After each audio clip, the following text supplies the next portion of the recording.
भाभी का रेला कई हो मारा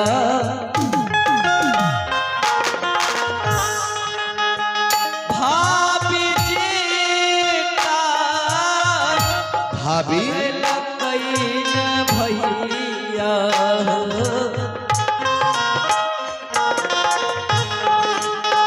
भाभी कैला कई हो भारी हो भारी माँ जाता।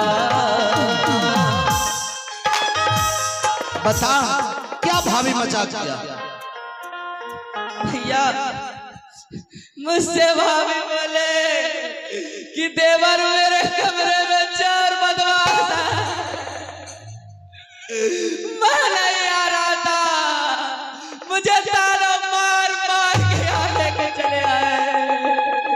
अच्छा भाभी तुम्हें बुला कर लाए हाँ भैया। कि घर में चोर हो? हाँ हे भगवान, मैं यह क्या किया? ना सोचा ना समझा, क्रोध में आकर जिस भाई को कभी उंगली नहीं दिखा, आज ये पापी हाथ उनके गालों पर चाटा चला और इस मुख से नीची ऊंची बात कहा। हे भगवान, मेरा भाई मुझसे अपराध हो गया। मैं ना सोचा ना विचारा और तुम्हारे गाल पर छाता चला दे और इस मुख से गंदी गंदी बातें कर। क्या तुम अपने बड़े भाई को क्षमा नहीं कर सकते? क्या नहीं भैया? भैया लेकिन यह बात मेरे समझ से बाहर हो रहा है। क्या कि आप कमरे में थे, क्यों मुझसे भाभी झूठ बोले? क्यों बोले कि देवर मेरे कमरे में चोर बदमाश है? अरे पगली, तुम्हें पता है क्या? तुम्हारी भाभी तुमसे मजाक किया। जानते हो देवर और भाभी का यह रिश्ता दुनिया के सबसे महान रिश्ता है। देवर भाभी के साथ बड़े से बड़े मजाक कर लेते हैं और भाभी भी देवर के साथ मजाक कर लेते हैं। भैया तुम्हारी भाभी तुमसे मजाक किया कि चोर है और तुमने देख लिया ना, यहाँ चोर नहीं तुम्हारा बड़ा भाई है। हाँ जाओ आराम करो, देखो रात्रि है, जाओ। भैया अरे जा। ऐसा क्यों लगता है मुझे कि आप मुझसे कुछ छुपा रहे हैं? ना भैया अच्छा शब्द में किसी ने कहा है कि भाई कितना वैरी हो उससे राज छुपाना ना चाहिए। भैया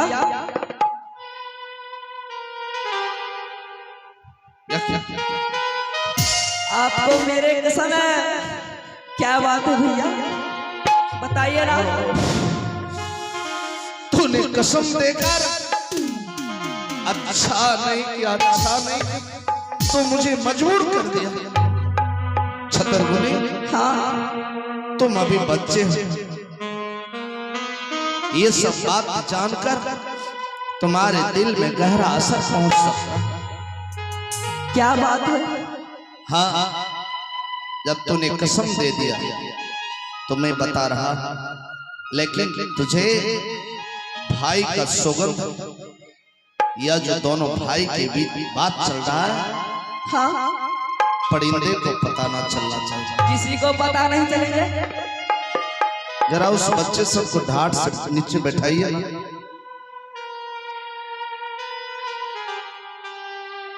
छतरगुनी, हाँ तुम्हारी भाभी जो मेरे सामने लाया है वह बहुत अच्छे काम किया है। क्या अच्छे काम किए? हाँ, तुझे साक्षी के रूप में लाकर मेरे सामने खड़ा किया है। भैया कैसे साक्षी के रूप में? छतरमुनि, आज मैं प्रश्न करूंगा, और सारे प्रश्नों का उत्तर तुम्हें देना होगा। मैं हाँ, यह बता, इस घर में मेरा कोई अधिकार नहीं? भैया, इस घर का मैं कोई नहीं हूँ? भैया, ये घर तो आप ही का है। झूठ। नहीं भैया, छतरगुनी, ये घर मेरा नहीं, आज मेरे लिए पराया बन गया। यह बता, कौन ऐसा इंसान है जो अपने पत्नी से ना मिले, ना बात करे? भैया, आप अपने पत्नी से नहीं मिलते हैं? नहीं। बातें नहीं करते? नहीं। क्यों? वो सुना रहा, कल मैंने तुम्हारे भाभी को लाया। हाँ तो? और कुछ क्षण पहले तुम्हारे भाभी के अंचल घर कोवर में गया। जैसे चौखट पर पैर रखा, अचानक कागज के टुकड़े पर नजर आ गया। हाँ। जब मैंने उस कागज के टुकड़े को उठाया और जब मैंने पढ़ा ना, वो कागज के टुकड़े मेरे दिल के 100 टुकड़े कर दिए। क्या लिखा था उसमें? अगर तू सुन लेगा हाँ। तो तुम्हारे पैर के नीचे से जमीन खिसक जाएगी। उस कागज के टुकड़े में लिखा था, प्रिय भैया सादर प्रणाम, आज की रात कोहबर करते हैं तो पत्नी नहीं, माँ बहन की सेज, भोजन करना गाँव के मांस, पानी पीना गाँव का खून। और इस पत्र को पढ़ते घर छोड़कर 12 वर्ष के लिए श्री राग मोरम बनिज को चले जाएं। भैया, ये आप किसने लिखे थे? अरे भाई, कौन लिखेगा और कौन लिखा? जिस बहन को पिताजी मर गए तो मां के गोद में था, और बहन छोटी थी और मैं 5 साल का था। पिताजी मर गए, दुखों का पार टूट पड़ा था। मैं लोगों के दुकान नौकरी खट के परिवार को आगे किया, उस बहन को बेटे की तरह पाला। वही बहन फुलवंती मुझे लिखा। नहीं, जा रे पगले। भैया, क्या आप घर छोड़ के चले गए थे? मैं घर छोड़कर चला गया था, पुनः तुम्हारे भाभी से मिलने के लिए आया तो तुम्हारी भाभी सोच समझकर तुमसे मुझे मिलाया। छतरगुनी, हाँ। मेरे पास वक्त नहीं है, मुझे जाने दे, मैं जा रहा हूं। हे कौना काजे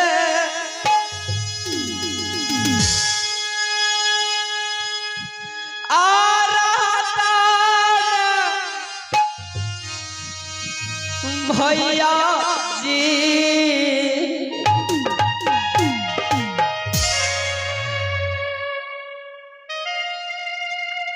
हे भाभी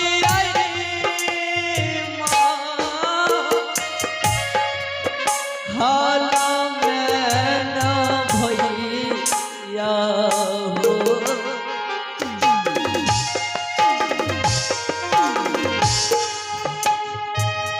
ना बता तू भेड़िया सो तारा। अरे तुम है ना, भाभी को तुम रखना। कोना रह गई हो बासी लगा गाना, तारा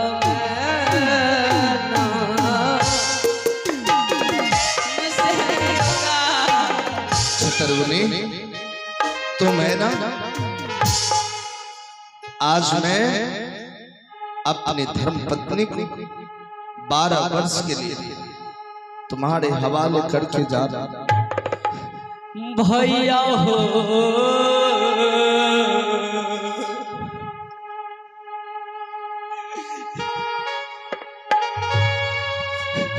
कोना के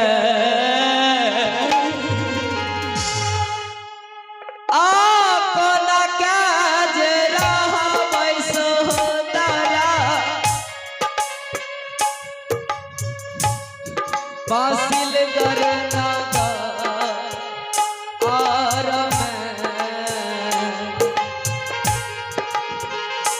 अब आजू यही के दिन से हो भैया जी अब रे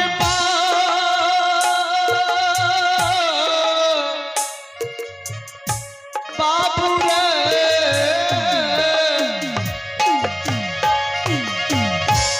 तोहरा ऊपर रे छोरी के भाभी जी के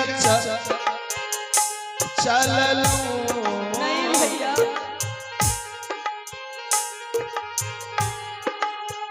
भैया बासिल कर सफरिया में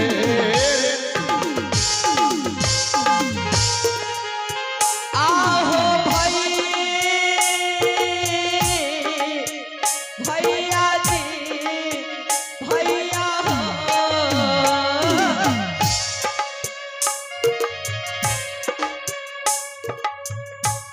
भाभी आई के मनावा सहदारा माता के समान हाँ बेटा आना हो अब बासिल करना मेरे भाई विलम्ब ना करो, मुझे जाने दो, क्योंकि मेरे साथ हसन दलाल भी सरजुग नदी किनारे सो रहा है। चित्रगुनी अपने भाभी को सदैव ध्यान रखना और माँ की तरह मानना। छतरगुनी और तुम्हारी भाभी की ओर से एक लड़का जन्म लेगा। क्या एक लड़का जन्म लेंगे? हाँ, हंसेगा तो लाल, रोएगा तो मोती, उस बच्चे का पहचान होगा। हाँ और जानते हैं 12 वर्ष पूरी होने में कितना दिन लगेगा रे? अरे जल्द आ जाऊंगा, जब आऊंगा तुम्हारे लिए अच्छे अच्छे कपड़े लेकर आऊंगा, अच्छे अच्छे खिलौने लेकर आऊंगा, चिंता मत करना। भैया मुझे नहीं चाहिए अच्छे अच्छे कपड़े, नहीं चाहिए अच्छे अच्छे खिलौने,